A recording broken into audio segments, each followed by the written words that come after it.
Hi, I'm Paula Cobler. I'm Senior Director of Marketing and Communications at the University of Houston, Victoria.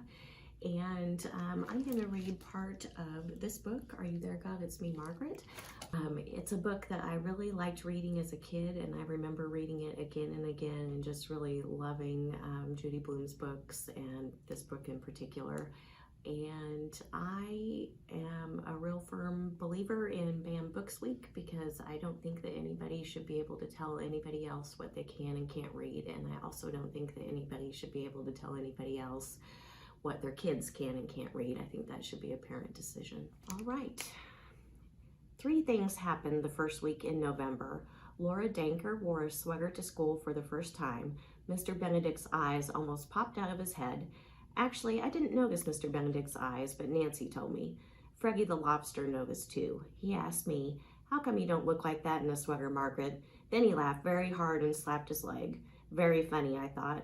I wore sweaters every day since I had so many of them, all made expressly for me by Grandma. Even if I stuffed my bra with socks, I still wouldn't look like Laura Danker. I wondered if it was true that she went behind the A&P with Evan and Moose. Why would she do a stupid thing like that? What reminded me of Moose was that he cut our grass and cleaned up our leaves and said he'd be back in the spring. So unless I bumped into him at Nancy's house, I wouldn't see him all winter. Not that he even knew I existed. I'd had to hide from him ever since that we must incident.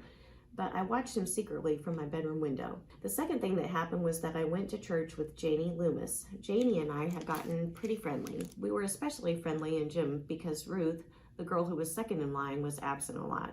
So Janie and I got to talk, and once I came right out and asked her if she went to church. When I have to, she said.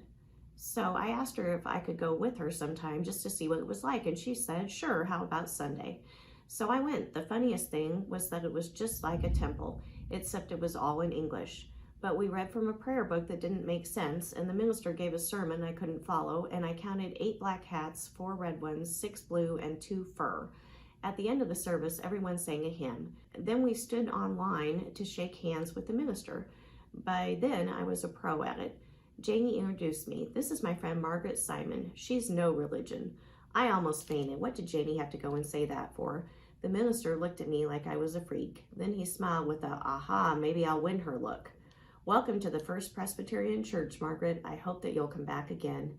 Thank you, I said. Are you there, God? It's me, Margaret.